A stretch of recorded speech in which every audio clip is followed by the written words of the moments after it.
Part 18 of my TSSAA football uniform rankings. Let's go. To start us off, we have Shelbyville. I'm a big fan of blue and gold, and I think these blue uniforms are really solid. I do wish there was more gold on the striping for these white uniforms, though. And then I like these black uniforms. I like the blue stripe they added on the shoulders. Following them, we have Gibson County. I think these helmets are pretty good, but these jerseys are really solid. I like the black jersey with the light blue and the red, and just good fonts, good designs. These white jerseys just bring it down. These pants should not have those wraparound stripes, and I just think the quality is a little weird.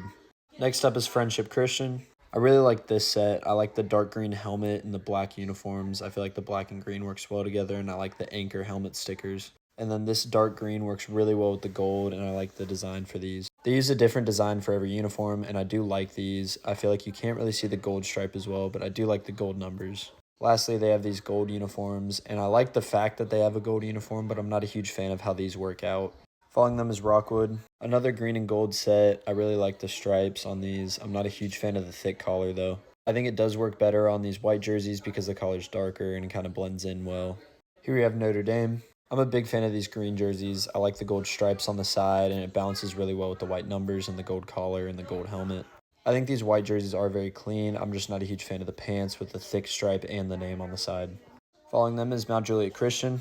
Very simple uniforms, but I think the execution is great. I like the gray and blue, and I really like how this white helmet works with the white uniform. And then lastly, they have these Vice City alternates, which I just love, and I think it's so funny how they have it for Nashville. I also just think it's so random that out of all teams to do this, it's Mount Juliet Christian. Following them is Grundy County. I really like the helmet and its decals, especially the stripe. I think the sleeve stripes look really nice, and it's just very simple and very clean.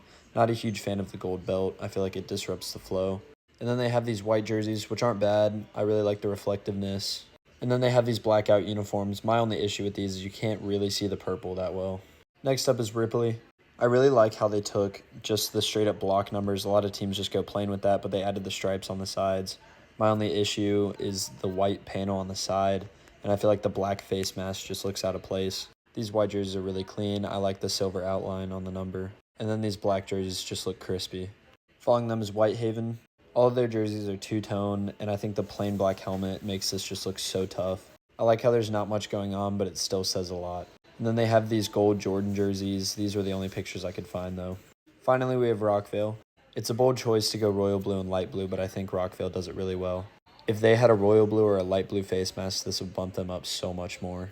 As always, I appreciate y'all so much for watching. Come back tomorrow for part 19.